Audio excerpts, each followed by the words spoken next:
Build creative confidence. Beat the inspiration addiction. Join the Writer's Gym.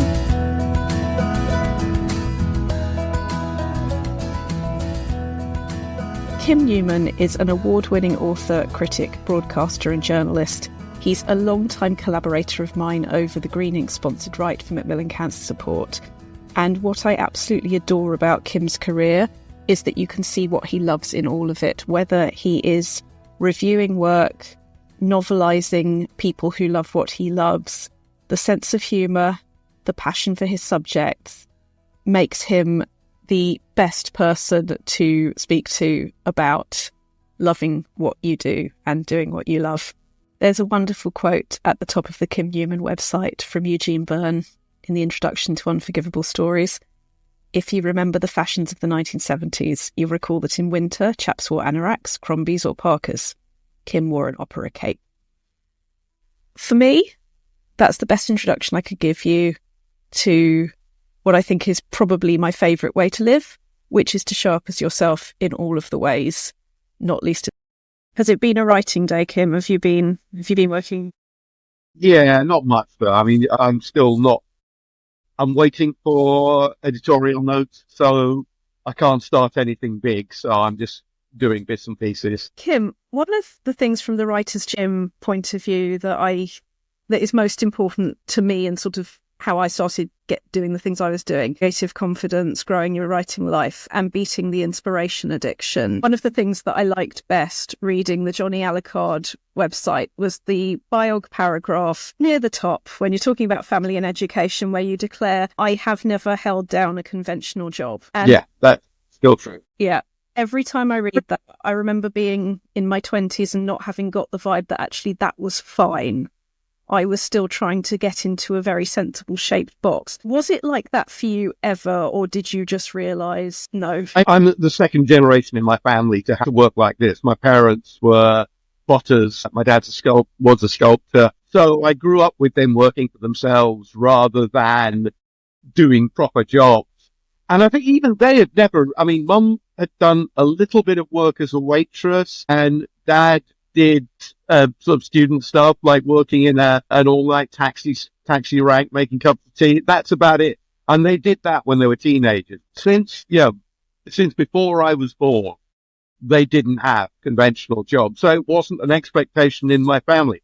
All the arguments had been had with their parents and were over and done with before I came along. So I think that's one of the big advantages I had, is just not having that expectation or pressure put on you to get a proper job, whatever that means. Do you think that there was any, does it work the opposite way? Was that therefore a conventional choice, or was it still, how it was for me, where it was still other? Because you're kind of inventing your own job, aren't you? Yeah, absolutely. But it's never, when I graduated, which was in 1980, I spent a couple of years in a sort of desultory way applying for jobs in like marketing or publicity or publishing, but never got very far. I had one or two interviews, but no job offers. So I twigged quite early on that this wasn't a route that was available to me, or that was particularly important to me. That said, I also was well aware that it was entirely possible to go through your entire life never really doing anything. I know people who are my contemporaries who have essentially drifted through life not having jobs, on various forms of benefits or living off relatives or whatever, and, are now retired from that. So that was an option. That was something that I kind of thought wasn't unlikely to happen to me. What's more, I'm not going to condemn people who choose to live lives like that. I don't particularly see if they're happy with it. For me, it sounds a lot like the need to get rid of the shoulds. That if it is a case of I should have a life like this or I should have a life like that, that in a way is the enemy. Maybe I never considered, what I should do. I just did what I was doing. And sure, I could have made things easier on myself in all kinds of ways. And either chose not to or from ignorance didn't. How could you have made things easier for yourself?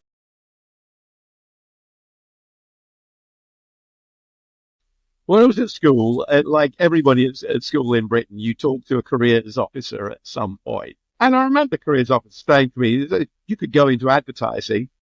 And I thought, yeah, probably could. I've got that kind of mind. I could easily sit around and come up with slogans and campaign ideas and that sort of stuff. Didn't really interest me that much. I could have focused on that, but whether that would have been in the long term easier for me. I suppose what it is I never really considered the writing that I was doing, and I'd started writing in my very early teens as a career path. It was just a thing I did. George Bernard Shaw said that writing was like the taste of water in his mouth. It wasn't a thing he ever thought of. It was a thing that he just did. And it fit into his life. And, in the end, it took over mine. I mean, I would probably still have continued doing the kind of writing I was doing for fanzines or amateur theatre happily throughout the rest of my life. The fluke is that, eventually this stuff got published or seen and other people read it. But that came a long way after doing the actual work. When you said you could have made it easier for yourself, in a way, would that not have made it harder? Because if it's something that you don't like, I wonder if there's an element of choosing to use your powers for good, if I can put it like that. I mean, I was a kid that when I was making these decisions, I was stupid. I wasn't making a conscious choice. I wasn't thinking long term. I was thinking moment to moment. And it just, at some point, and it happened in sort of late 1982, 1983, I realized that I could actually make a living doing what I was doing anyway. And that was probably the moment of change. And since then, I have made actually a reasonable living. I'm not enormously wealthy, but I know from all those charts that appear online occasionally about how little writers earn that I'm comparatively doing terribly well. Yeah. And it's also about making your own decisions about what constitutes success in terms of, if you're not somebody that needs to spend a fortune on 20 Lamborghinis and expensive holidays every 5 minutes. Don't ride. Me too. And I hate to say it, but most of my holidays have been free for the last 20, 30 years. I tend to get invited to film festivals and things, so my life has been made quite easy in that way. There are some benefits to being what I am. And it's not to oversimplify and say, don't worry, everybody, just become special guest at every festival you've ever dreamed of. But at the same time, it does kind of work out, if you, I mean, it's not something I tried for or angled for, but every couple of years I get invited to something nice. Yeah. Yeah. And I mean, at the risk of how diamond shoes too tight, which this is probably going to sound like, the sacrifice is worth it. And I mean, if you're doing a job you love, the energy to need to get away from it is a very different proposition to if you're doing a job that you're bored with. That's also true. I don't necessarily, the concept of holidays as such it doesn't really mesh with what I do. I mean, I'm always thinking it, at the very least, even if I'm not writing, there's always something going on. So I don't actually have actually I saw somebody online talking about this today, the job life demarcation. I think I have a job life integration. Yes. Which isn't the same as being a workaholic. It hasn't completely, dominated my life or taken me over or become a destructive thing. It's just that I am always conscious that most things I do, including just lying around on the sofa thinking, feed into writing. Big thing with a lot of the people I work with is permission. Now, I realise this is not going to be new thoughts for you, but I think there's a certain amount that is human nature that sometimes we can fight with giving ourselves permission to be, yes, we're going for a walk or lying on the sofa, but actually that's the fuel, isn't it? Yeah, although, again, that's never been an issue for me. It's never something I've given much thought to. Has there been any kinds of permission you've had to do more on manual than automatically? No, not really. Well, that's wonderful. Yeah, it's like, I suppose because alongside writing fiction, I've written a lot of journalism and criticism. So I've sort of learned stuff like how to meet word counts or deadlines, deal with editorial feedback, different publications, templates, doing stuff like this. I've done a lot of broadcasting, talking. So all those things is just kind of you learn disciplines from that, which are applicable to the larger task of, say, writing a novel. I know a lot of people struggle with, lack of structure in their day. I don't have that, and I'm not even one of those people who's obsessive about, sitting down to work at 9 o'clock in the morning and doing certain amount of wordage a day or whatever. And as long as a thing gets finished by the time I say it will, by the time I have promised it will, then nobody really cares if you wrote it at 3 in the morning or 11 in the morning. What's ever going to know? No, it's not a thing that those kind of works, and they shouldn't be part of a reader's expectations or even interests. Nobody cares how fast you wrote it. I think in the business, there is a certain sense people do care that you keep your word. I do think that missing deadlines, which is something that Douglas Adams made jokes about, and then the thing is, Douglas Adams was actually emotionally and artistically crippled by his inability to meet deadlines. So quoting amusing things he said about it is probably a bad idea. But I sort of think that once you've given your word, you deliver. Because eventually life will come at you and you can't. And if you've cried wolf, if you've been late with everything throughout your life, and there's that one time you break your leg and can't do it, although in fact even breaking your leg probably wouldn't stop you. But I mean, if you're in a coma or whatever, if there's some kind of hideous crisis means that you actually cannot do something, then you've earned it if you've been reliable for the rest of the time.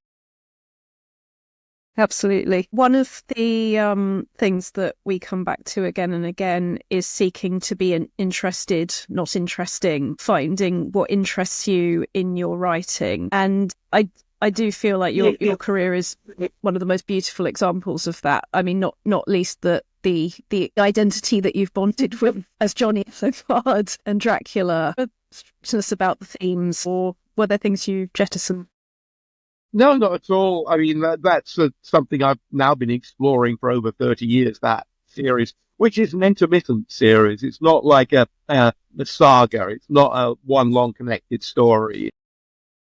It's something I can go back to from time to time, but I see all kinds of connections between pretty much everything I write, to be honest. I see threads going from book to book to book.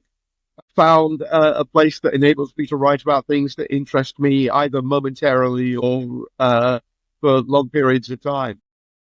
Thread between works that you're talking about. If I were waving my magic wand and making one wish for the new writers that I work with, usually that wish is that we stop standing in our own way about the difference between memory and imagination and how freely you can mix and mess around with those. And recently with A Christmas Ghost Story, you were working with, I hesitate around the word nostalgia because it has all sorts of connotations that are negative, but the emotional content of that ghost story and families and who we think we are. There was a lot of references that I think were probably dear to you or experienced by you.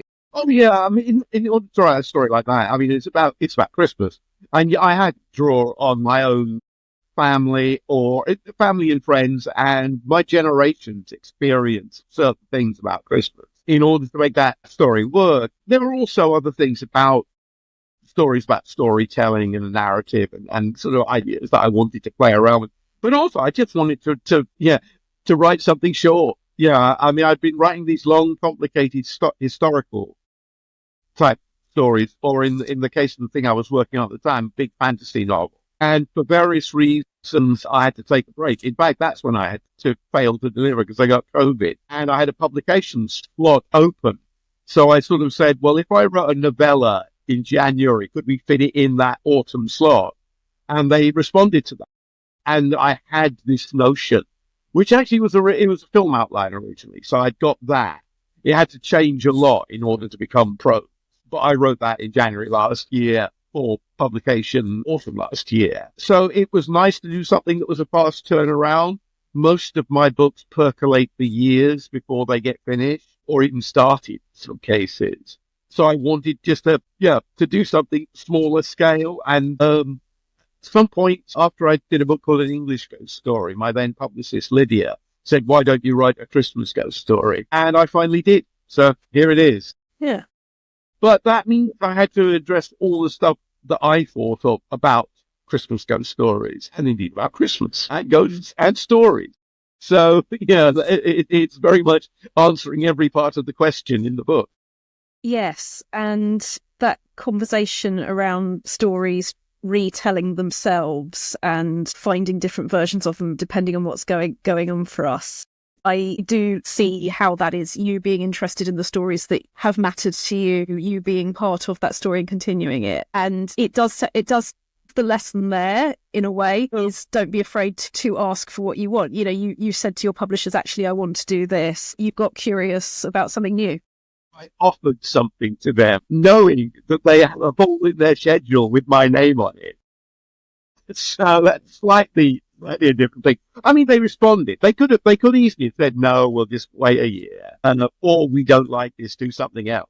Yeah, it's still a fact that being unafraid to ask for something that can be hard for some people. It's useful when it isn't hard.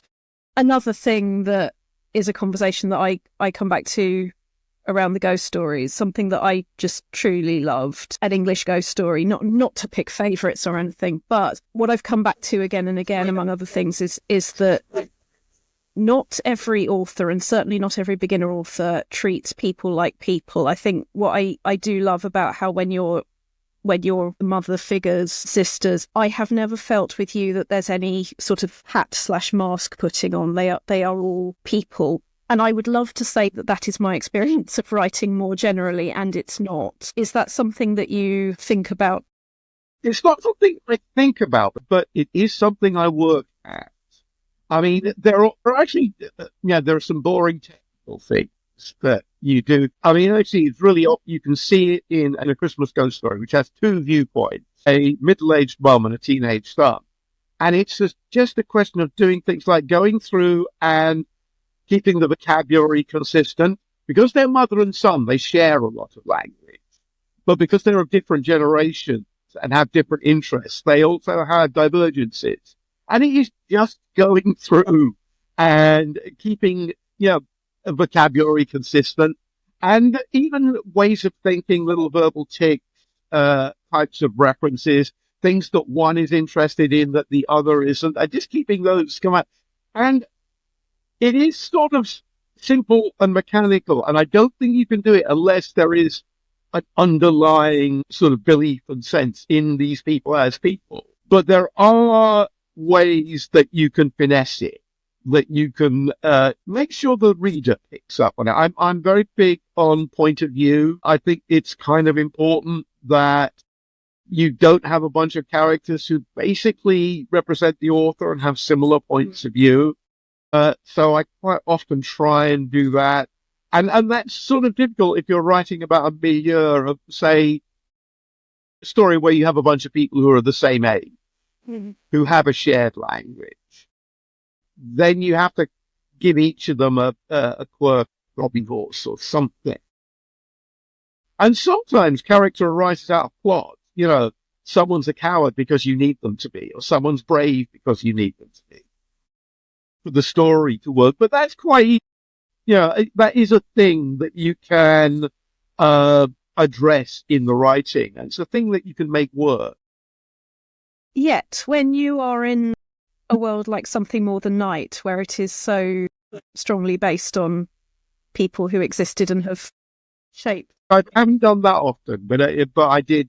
I think it's the only time I've written essentially a whole novel from the point of view of somebody who was not only real, but also a writer. And that required, for listeners who don't know, it's a book about Raymond Chandler. And one of the things I did was I put all his novels into one big file and would occasionally go through and see, because he was an American, but he was brought up in England. So he writes a lot of British stuff. Philip Marlowe, it sometimes sounds rather prissy because of that. So I would go through and say, did he say trousers or pants, or whatever. And And then not using the voice of the novels, the voice of the letters, which is much more him, and also easier to do because the novels are sort of works of genius, and the letters are, stream of consciousness sometimes. But just trying to get that tone of voice, and also just finding the things that he was interested in, the things that he noticed. He said that he learned American as a second language. So he found, he loved idioms. He loved slang expressions. Some of them I think he made up, or some of them he probably got the wrong end of, but he made them work anyway, and people now use them. So that was a case where in the research phase, I did embed myself. But the Raymond Chandler of my book is a fictional character, so it's not quite the same as trying to write a historical novel, because it's a fantastical book. There's stuff that happens in it that's weird and impossible and strange. And Chandler was interested in that. He wrote one or two weird stories, and he wanted to write more. But so trying to bend a voice that was created for writing hard-boiled crime with a slightly satiric edge towards writing pulp horror, that was an interesting thing to do. I'm only just now realizing that in certainly in Something More Than Night and Christmas Ghost Story, the lead characters are novelists, which is a lazy thing that writers do because it's an English ghost story. Is she really a novelist in that? I'm not sure. She's right. She writes, but I don't think she's a writer. Ooh. No. Yeah. Ouch. I think she wants to. No, you're right. I'm sorry. I was thinking the lead character. Yeah, the house belongs to a novelist. Yeah. And that, again, I did think of. So, yeah, because obviously, it's what they tell you, write what you know. And obviously, I know about being a novelist. I'm not the kind of novelist Raymond Chandler was. In fact, one of the things I find interesting is writing for him was clearly much more agony than it has been for me. But I'm not a self-hating alcoholic, so that kind of is a plus in my life. But I did try and adopt the voice of the self-hating alcoholic for that. And probably the woman in A Christmas Ghost Story is slightly closer to me, but I'm not that kind of a writer either. I sort of want to go and do another story with her because I find her interesting. Did we hear it here first? Possibly, although there are all kinds of things that take forever to get done. But it occurred to me, having done a ghost story, I'd quite like to do a mystery. And since she's a mystery writer, she'd be a good character for a Agatha Christie type story. So that's a possible. But it's like I've got a whole bunch of other things that I might do. I'll put it like this: the book that will be coming out this year, it's called Model Actress Whatever. My first notes for it were written in 1998. Yeah, and in fact, quite a lot of and Something More Than Night took longer. I know Dracula was at least 10 years between the idea and starting writing. Quite a lot of my things, whereas A Christmas Ghost Story came from nowhere and happened. But and one or two of my other books have been like that. But most of my novels have been percolating for quite some time before I sit down to write. Which blends quite nicely with what you were saying about, I don't think you said I don't like structure, but you implied a day where the important thing is the freedom to decide what time things happen or when things happen. Yes, is that's that right? Right. Yes. Yeah. And that's across the work as well. Yes, absolutely. Obviously, it depends on the kind of, I mean, Christmas Ghost Story is structured by an advent calendar.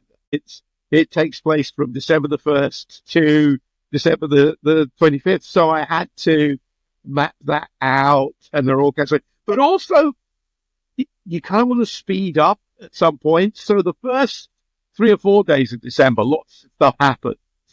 And then you want to get to Christmas. Yeah. But that's how people live their lives anyway, isn't it? That's how people feel about Christmas. Yes. So, yeah, so that was a case where I did have to do a grid of dates and what happened on every date in order to write the story. I don't usually do that. I didn't do that with Model Actress Whatever, which is a much bigger novel. I think at some point you have to work out what time of year things are happening. You know, if they put a coat on when they go outside, that sort of stuff. Yeah. Which commercialist holiday is annoying them at the time? Yeah, exactly. But otherwise, it's just a question of a story taking as long to tell as it takes to tell. It's a thing that, again, I tend to do quite late in the process, is try and map the events of a story onto a calendar grid. Obviously, with A Christmas Ghost Story, I had to do that from the start. But with most novels, there's a point where you think, how long is this story taking you? And you go through and work out how many nights and how many days you've mentioned. And sometimes you can find that you've compressed it too much. Yeah. You have so many enormous things happening over the course of a weekend that you think, no, any human being would be a basket case if all this happened to them then. And if that's not the point of the book, which sometimes it can be, then you have to spread things out a bit. But then you have to sort of explain what people are doing in their downtime. I know there's a question that nobody's asked about about A Christmas Ghost Story is, why isn't the kid in school? And the reason he's not in school is because I really didn't want to spend a lot of... There's a bit where I sort of mentioned he's kind of homeschooled most of the time, but I just didn't want him to leave the house for the run of the plot. So that is a case, and that meant that I had to think about what kind of a kid he is and what kind of a mother she is to do that, to as it were, homeschool him most of the time. And that's purely for something that starts as a plot point and then has to become a character point. Mm. And I hope that in the end, makes a book richer, because you flesh out character ideas. Maybe character stuff comes up that you wouldn't naturally think of. And I suspect I've done that quite often over my career. I mean, one of the great issues of genre fiction is, what kind of jobs can these people have that allow them to take time off to have the adventure? Yeah. Which is why you have so many stories about reporters or detectives or freelancers or even writers, people who've got a certain amount of freedom to go abroad at the drop of a hat to chase the bad guy or whatever. Or to choose never to and spot the things that no one else does in London. Yeah, that's right. And so that becomes a thing that you then have to work into your story. But that means you get character stuff from it. And there are so many things that turn up just from thinking about the lifestyles of your characters. Then that shapes who they are. It furnishes their rooms a bit more. It sounds as if not only have you built a writing day that is, forgive me if I'm overstating this, structure free, things change day to day, is that right? Yeah. Yeah. Yeah. I mean, when I'm working on a novel, I kind of get into a rhythm. But does it change for the different novels? Probably not. I mean, with the exception maybe of A Christmas Ghost Story, because that was written, or it's not a long book, it's a novella rather than a novel, but it was written in a month. And actually, I think I did have a bit more time. I could easily have stretched out, but it takes place in a month, and it sort of seemed to make sense. I didn't write it in December, I wrote it in January, but I did start on the 1st of January, and the story starts on the 1st of December. And so I kind of stuck to a calendar grid with that, mostly, and particularly with some of the historical type things. I've done the Anna Dracula books or Something More Than Night. There have been gaps where I realize I need to know stuff that I don't. And so there's non-writing days, which are researching days. Or write in the morning and then spend the afternoon trawling YouTube to see if you can find footage of Los Angeles in 1948. Bits and pieces of finding old maps and various stuff you kind of need to know that you can't research on the hoof. But that's something else that is a very good way of putting the writing first, is when the research is a sort of reward for having done the writing in the morning, rather than, oh, look, a rabbit hole. That is a week and a half. Yeah, and I am capable of doing that. I probably over-research and then have to cut stuff out. I mean, one of the reasons I wanted to do Model Actress Whatever is that because it's fantastical. There's not much real-world stuff in it. so I don't have to spend all my time looking up bus timetables and things. So is that one of the get out of your own way things for you? Is the research addiction a thing? Yeah. I mean, I enjoy the process. And the thing is, research sounds very elevated, doesn't it? It basically means reading books and looking up stuff online now. And I remember when it was a lot more complicated. I mean, I remember for Anna Dracula, which was written in 1991, so well before I was online in any sense, well before the internet existed as a resource.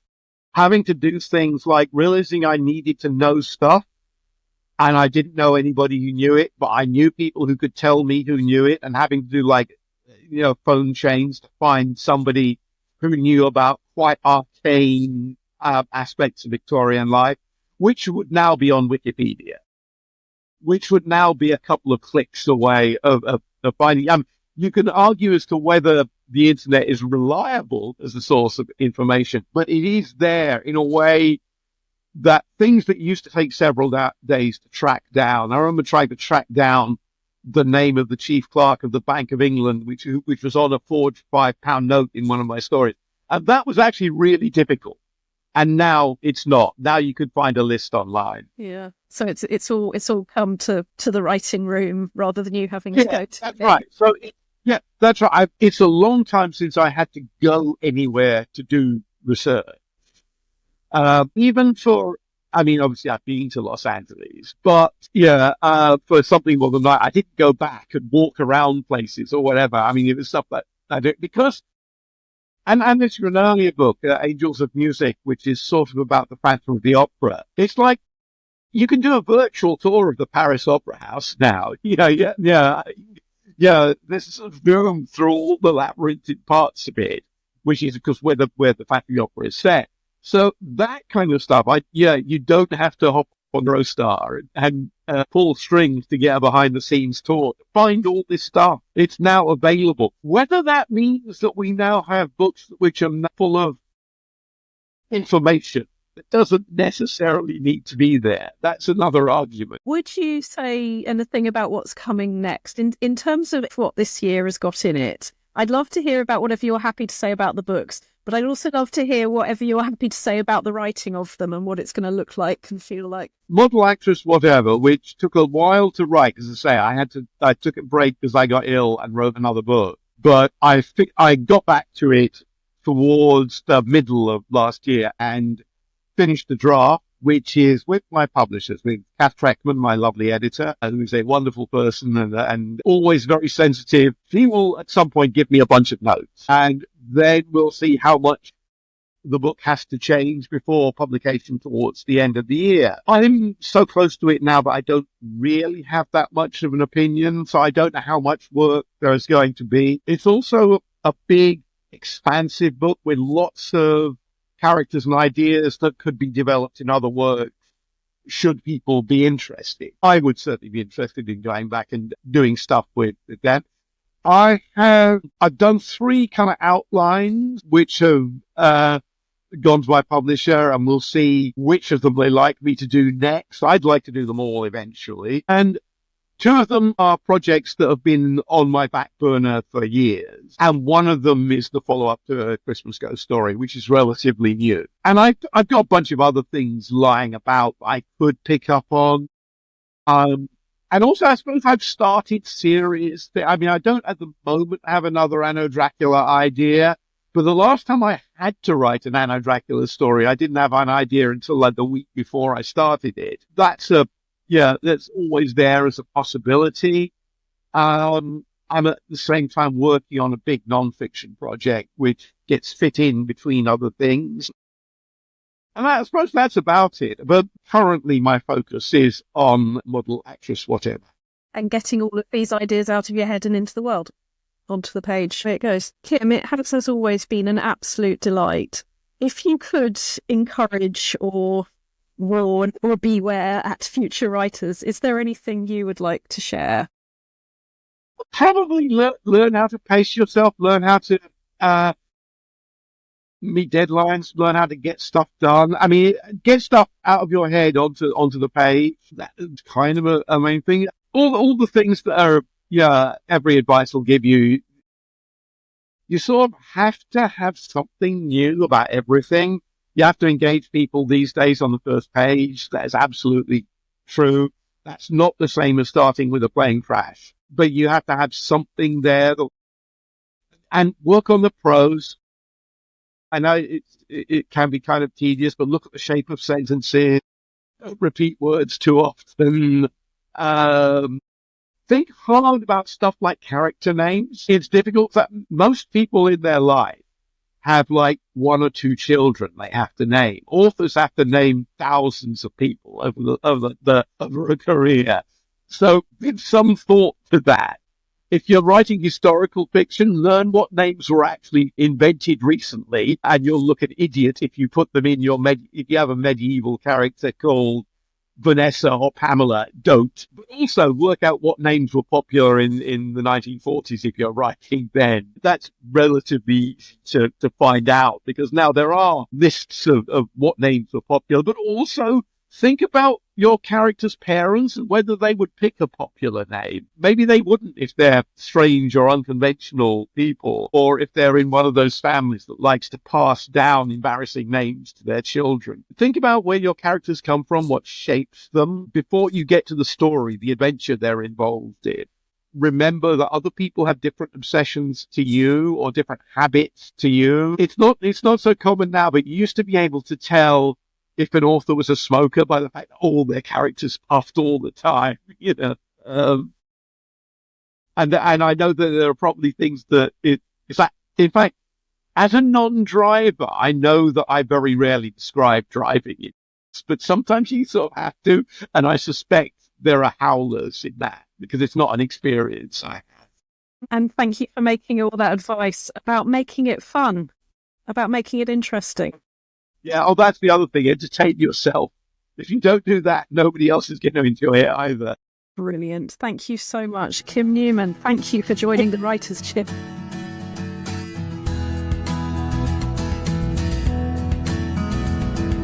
You've visited the Writers' Gym with author and coach Dr Rachel Knightley. Production and sound design are by Ashley Lexine, and theme music is by Chris Gregory. To join a Writers' Gym workout online or in London, as a guest or as a member, visit writersgym.com or email thewritersgym@rachelknightley.com.